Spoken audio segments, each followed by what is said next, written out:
Let's get to CBS News. This is a CBS News special report. I'm Major Garrett in Washington. CBS News has learned that U.S. officials are confident that Iran shot down a Ukrainian jetliner over Tehran in the hours after Iranian missile attacks on U.S. targets. 176 people were killed, including at least 63 Canadians. This information is based on U.S. intelligence, which sources say picked up signals of a radar being turned on.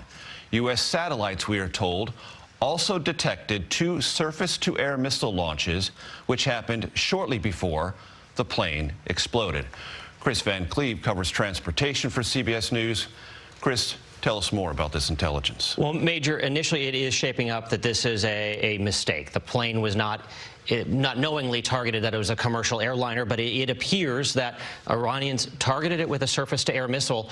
There is new video that has surfaced that appears to show the moment of impact as the plane was climbing out, and this lines up with what we know. We had flight data that showed a pretty normal takeoff. Things were going normally until the plane got to about 8,000 feet, and then nothing.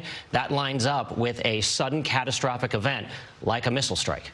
And accidental. And accidental, it appears at this point. President Trump has just moments ago been asked about this particular news development. We have a soundbite I want to play for you. This is President Trump moments ago. The plane that went down from Iran, what do you think happened to that plane? Well, I have my suspicions. It was very, I don't want to say that because other people have those suspicions also. It's a tragic thing. When I see that, it's a tragic thing. But somebody could have made a mistake on the other side. Could have made a mistake. It was flying. It was flying in not our system. No, it has nothing to do with us. It was flying in a pretty rough neighborhood, and somebody could have made a mistake. Some people say it was mechanical. I personally don't think that's even a question, personally. So we'll see what happens. I don't know. I really President saying it could have been a mistake. That was, like I said, just moments ago at the White House. We turn now to Elizabeth Palmer in Tehran. Elizabeth, in general, what have the Iranians been saying about this plane crash?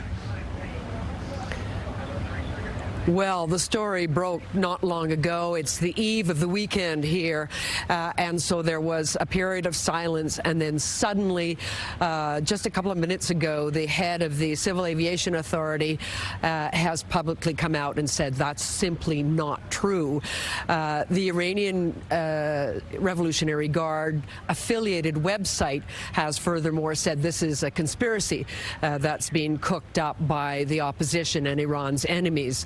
Originally, the Iranian Civil Aviation Authority said, we know that the plane was on fire when it turned back, and we say it was a catastrophic mechanical failure. The Ukrainians, shortly after that, said, we are considering 4 possible causes for this crash. So they weren't buying the mechanical error explanation right off the bat. And one of the things they were going to consider was that there had been either a terrorist attack or a missile. Now, the Ukrainian investigators are going to be here on the ground. For the moment, the Iranians have both black boxes from the aircraft. One of them is damaged. The Ukrainians will have access to them, says Iran, and they may possibly be handed over. But it does appear to be, to the extent that the Iranians and the Ukrainians will be involved, there will be an international investigation. Elizabeth Palmer with the immediate reaction in Tehran. Thank you very much. Again, to reiterate, CBS News has learned that U.S. officials are confident that Iran shot down a Ukrainian jetliner over Tehran in the hours after the Iranian missile attacks on U.S. targets in Iraq. President Trump said moments ago it could have been a mistake. We want to let you know there will be more on your local news on this CBS station, and of course tonight on the CBS Evening News with Norah O'Donnell. Our coverage of this story will continue on our 24-hour streaming network known as CBSN. You can watch it at cbsnews.com or on our CBS News app. This has been a CBS News special report. I'm Major Garrett, CBS News, Washington. For news 24 hours a day, go to cbsnews.com.